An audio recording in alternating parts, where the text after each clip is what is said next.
क्या भारत अपनी सीमाओं की सुरक्षा के लिए किसी बाहरी दबाव के सामने घुटने टेक देगा? क्या संयुक्त राष्ट्र के एयर कंडीशन कमरों में बैठे कुछ पक्षपाती चेहरे यह तय करेंगे कि हमारे देश की सरहदें कैसी होंगी? और आखिर ऐसा क्या हुआ है कि अमेरिका से लेकर वैश्विक संस्थाओं तक में भारत की सुरक्षात्मक घेरेबंदी को लेकर इस कदर हड़कंप मच गया है? आज इन सभी सवालों के पीछे छिपे कूटनीतिक चक्रव्यूह और जमीनी हकीकत की एक ऐसी परत दर परत कहानी हम आपके सामने खोलने जा रहे हैं, जिसे सुनने के बाद आपकी रगों में देशभक्ति का खून दौड़ पड़ेगा और वैश्विक ताकतों की चालबाजियों से आपका भरोसा उठ जाएगा।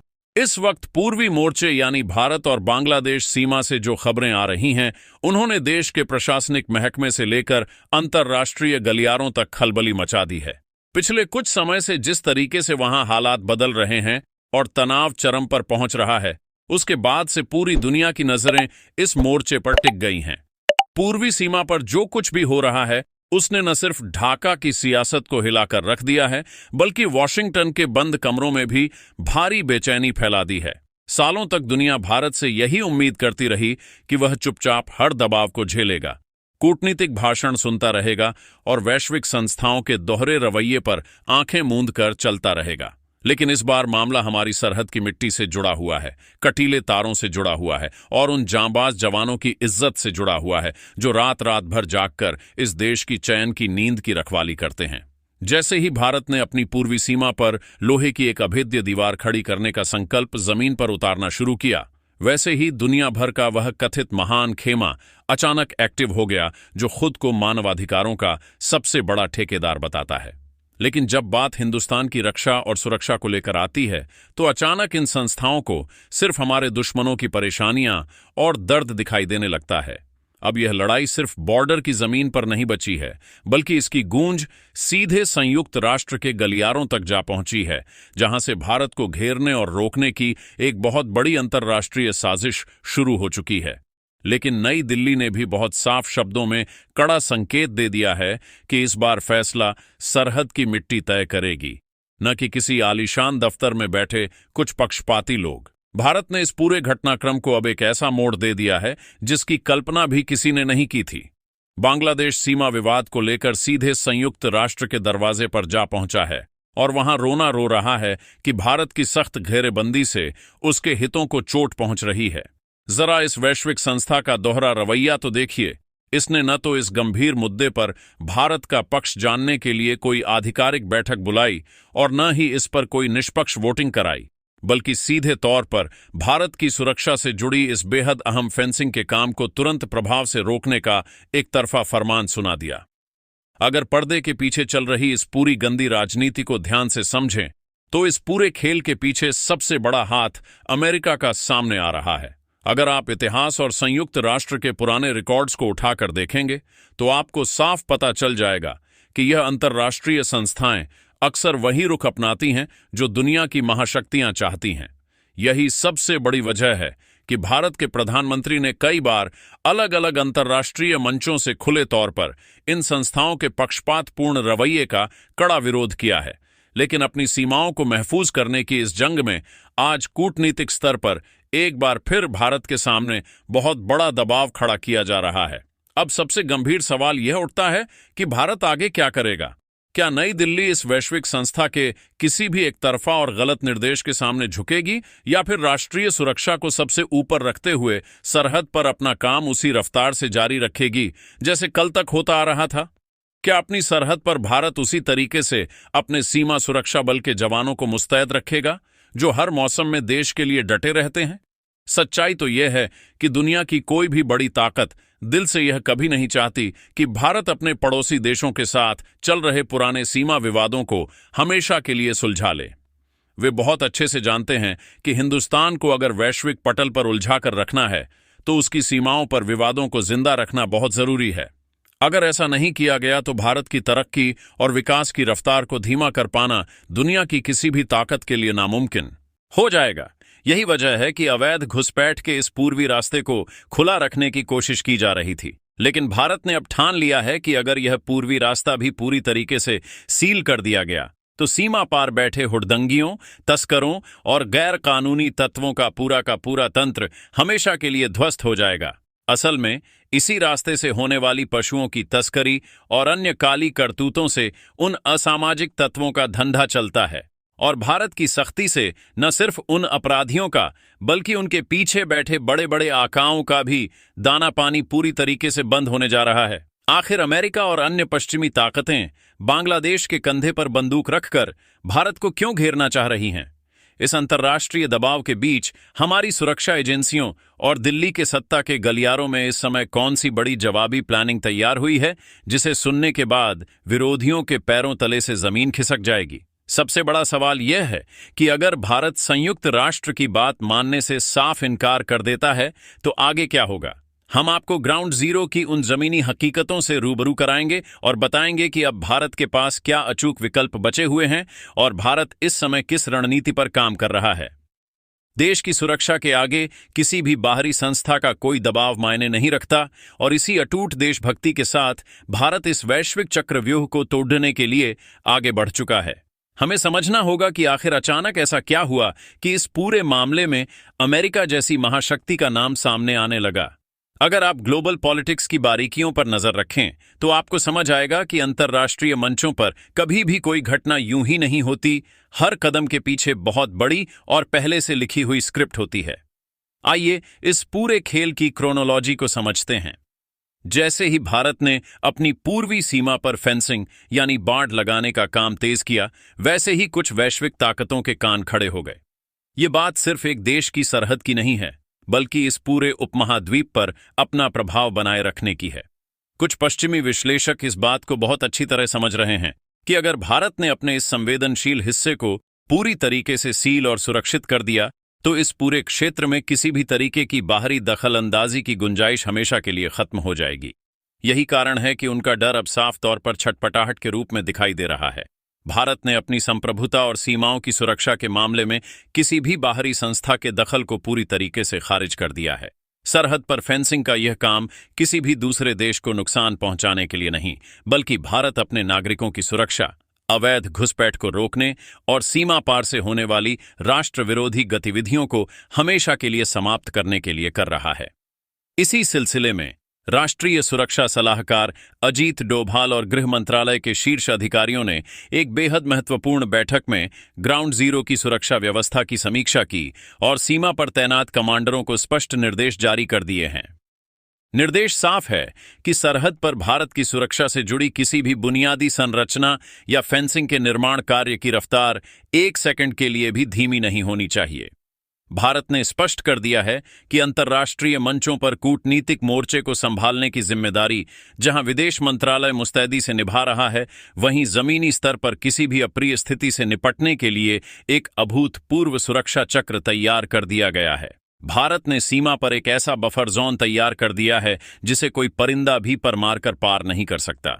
4 किलोमीटर की वह चौड़ी पट्टी जिसे सुरक्षात्मक रूप से पूरी तरह एक्टिव कर दिया गया है, अब विरोधियों के सीने पर सांप लौटने के बराबर काम कर रही है। जैसे ही संयुक्त राष्ट्र में इस बात का पता चला कि भारत अपने इस 4 किलोमीटर के इलाके को अपनी बॉर्डर से सटे हुए क्षेत्रों पर पूरी तरीके से एक अभेद्य किले में बदल रहा है, वैसे ही वहां हड़कंप मच गया। उन देशों को जो अपने पक्षपाती रवैये से हमेशा भारत को नीचा दिखाने की कोशिश करते थे, अब समझ आ गया है कि भारत अगर यह सुरक्षात्मक पट्टी तैयार कर रहा है तो इसका साफ मतलब यह है कि इसके बाद वहां से हवा भी सीमा सुरक्षा बल की मर्जी के बिना पार नहीं हो सकेगी। पूरी दुनिया हमारे सीमा सुरक्षा बल की ताकत और जांबाजी से अच्छी तरह वाकिफ है, और जब यह बल पूरे 4 किलोमीटर के दायरे में पूरी मुस्तैदी के साथ तैनात हो चुका है तो घुसपैठियों के सारे मंसूबे मिट्टी में मिल चुके हैं। अब जरा कूटनीतिक और कानूनी पहलू को बहुत सरल शब्दों में समझते हैं कि अगर भारत अंतर्राष्ट्रीय मंच के किसी भी एक तरफा निर्देश को मानने से साफ इनकार कर देता है तो अंतर्राष्ट्रीय नियमों के अनुसार यह वैश्विक संस्थाएं भारत के खिलाफ क्या कदम उठा सकती हैं? क्या वाकई यह संगठन मिलकर हमारे देश पर कोई बड़ी पाबंदी लगा सकते हैं, या फिर यह सिर्फ एक कागजी डर है जो भारत को डराने के लिए दिखाया जा रहा है? अंतर्राष्ट्रीय नियमों के मुताबिक अगर कोई देश इन संस्थाओं के निर्देशों की अनदेखी करता है तो उसके खिलाफ 3 तरह के कदम उठाए जा सकते हैं। पहला कदम होता है कूटनीतिक निंदा और निंदा प्रस्ताव लाना। सबसे पहले इस मंच पर भारत के खिलाफ एक निंदा प्रस्ताव लाया जा सकता है, जहां कुछ देश मिलकर भारत के इस कदम की आलोचना करेंगे। लेकिन इतिहास गवाह है कि ऐसे खोखले प्रस्तावों का भारत जैसे मजबूत और संप्रभु देश पर जमीनी स्तर पर कोई असर नहीं पड़ता। दूसरा कदम होता है आर्थिक प्रतिबंध लगाना। सैद्धांतिक रूप से नियमों का उल्लंघन करने पर किसी भी देश पर व्यापारिक या आर्थिक पाबंदियां लगाए जाने की सिफारिश की जाती है। लेकिन आज का भारत दुनिया की 5वीं सबसे बड़ी अर्थव्यवस्था है। वैश्विक बाजार और दुनिया की सप्लाई चेन इस कदर भारत पर निर्भर है कि कोई भी बड़ा देश खुद का भारी नुकसान कराकर भारत पर आर्थिक प्रतिबंध लगाने का जोखिम कभी सपने में भी नहीं उठाएगा। तीसरा और सबसे बड़ा कदम होता है सुरक्षा परिषद का दखल देना। किसी भी दंडात्मक कार्रवाई को जमीन पर उतारने के लिए मामला आखिर में सुरक्षा परिषद के पास जाता है और यहीं पर विदेशी ताकतों का यह पूरा चक्रव्यूह ताश के पत्तों की तरह ढह जाता है। सुरक्षा परिषद में किसी भी बड़े एक्शन के लिए 5 स्थायी सदस्य देशों की आपसी सहमति और दस्तखत जरूरी होते हैं। भारत के पास कूटनीतिक मोर्चे पर रूस और फ्रांस जैसे बेहद भरोसेमंद देशों का मजबूत साथ है, जो साफ बताता है कि सुरक्षा परिषद में भारत विरोधी ताकतों की दाल कभी नहीं गलने वाली। अगर कोई भी भारत विरोधी देश हमारे खिलाफ कोई प्रस्ताव पास कराने की नापाक कोशिश करता है, तो भारत के मित्र देश तुरंत अपनी विशेष वीटो पावर का इस्तेमाल करके उस प्रस्ताव को वहीं के वहीं फाड़कर रद्दी की टोकरी में डाल देंगे। यानी साफ शब्दों में कहें तो अंतर्राष्ट्रीय नियमों की आड़ में कोई भी भारत का बाल भी बांका नहीं कर सकता। ये वैश्विक संस्थाएं केवल उन्हीं देशों पर अपना हुक्म चला सकती हैं जो आर्थिक और सैन्य रूप से कमजोर या लाचार होते हैं। आज का आत्मनिर्भर और शक्तिशाली भारत अपनी राष्ट्रीय सुरक्षा के फैसलों को किसी भी अंतर्राष्ट्रीय दबाव के तहत रत्ती भर भी बदलने वाला नहीं है। हमारे मन में यह विचार आना बहुत स्वाभाविक है कि इतिहास में जब भी किसी मजबूत देश ने संयुक्त राष्ट्र के ऐसे एक तरफा आदेशों को मानने से इनकार किया, तो उसके बाद उसका अंजाम क्या हुआ। क्या वाकई इस संस्था के पास इतनी ताकत है कि वह किसी स्वाभिमानी देश को अपने फैसलों के आगे झुका सके? अगर हम वैश्विक इतिहास के पन्नों को पलट कर देखें तो ऐसे कई बड़े और जीवंत उदाहरण मिलते हैं जहां दुनिया के शक्तिशाली देशों ने इस संस्था के निर्देशों को रद्दी का टुकड़ा समझकर डस्टबिन में फेंक दिया और यह संस्था चाहकर भी उनका कुछ नहीं बिगाड़ सकी। पहला और सबसे बड़ा उदाहरण तो खुद अमेरिका है, जो खुद को वैश्विक शांति का मसीहा कहता है, लेकिन उसने खुद कई बार इस अंतर्राष्ट्रीय मंच के फैसलों को ठेंगे पर रखा है। जब इस संस्था ने अतीत में इराक पर सैन्य कार्रवाई की अनुमति देने से साफ इनकार कर दिया था, तब अमेरिका ने इसके निर्देशों की परवाह किए बिना अपने कदम आगे बढ़ाए और वहां हमला कर दिया। उस समय भी यह संस्था मूक दर्शक बनी तमाशा देखती रही, क्योंकि वह बहुत अच्छे से जानती थी कि वॉशिंगटन पर कोई भी पाबंदी लगाना उसके बस की बात नहीं है। दूसरा बड़ा उदाहरण इजराइल का है। मध्य पूर्व के इस छोटे से देश के खिलाफ इस अंतर्राष्ट्रीय मंच ने अब तक दर्जनों निंदा प्रस्ताव पारित किए हैं, लेकिन जब भी सरहद की सुरक्षा और अपने नागरिकों की संप्रभुता की बात आई, इजराइल ने हर बार इन प्रस्तावों को सिरे से खारिज कर दिया। इजराइल ने साफ कह दिया कि उसके नागरिकों की जान और सुरक्षा किसी भी अंतर्राष्ट्रीय कागजी दस्तावेज से कहीं ज्यादा महत्वपूर्ण है और आज तक यह संस्था इजराइल का कुछ भी नहीं बिगाड़ सकी। तीसरा उदाहरण चीन और रूस का है।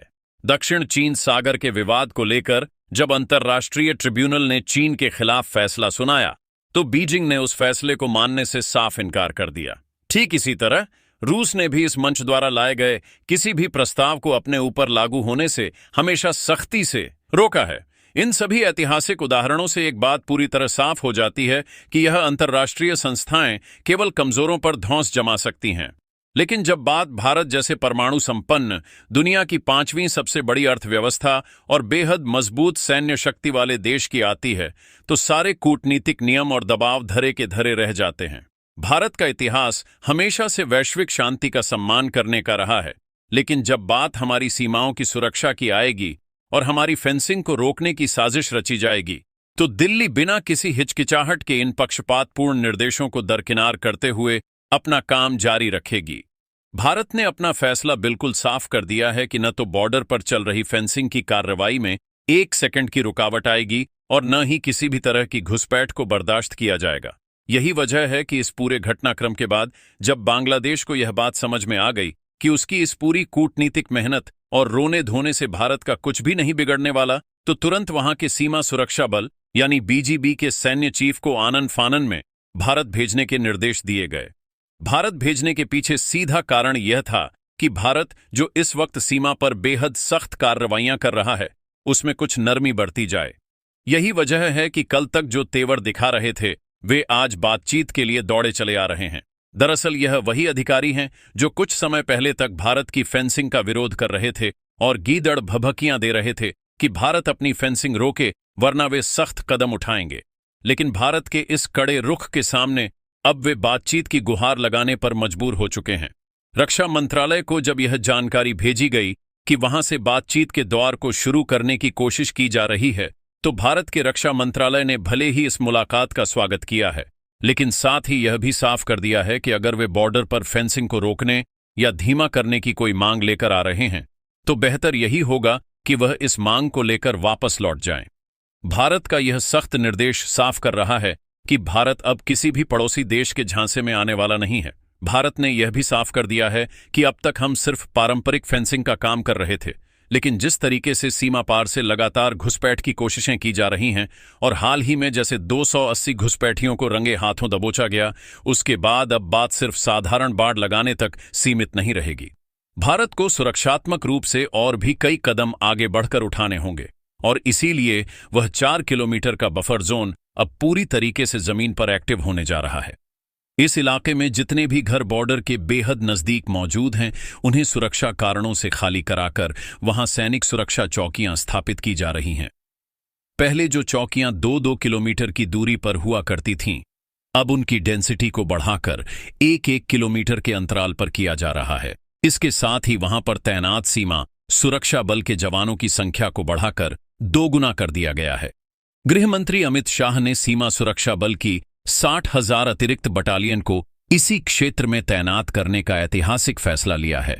अब यहां स्थिति ऐसी है कि न तो कोई जमीन के रास्ते, न पानी के जरिए और न ही सुरंगों के जरिए किसी भी तरह की घुसपैठ को अंजाम दे सकता है। सबसे बड़ी बात यह है कि इस वक्त सीमा पर ऐसे अत्याधुनिक और एक्टिव रडार और सेंसर लगाए गए हैं जो जमीन के अंदर होने वाली मामूली सी हलचल को भी तुरंत रिकॉर्ड कर सकते हैं और उस वाइब्रेशन को महसूस करके यह बता सकते हैं कि क्या जमीन के अंदर कोई सुरंग बनी हुई है या उसे बनाए जाने की कोशिश की जा रही है।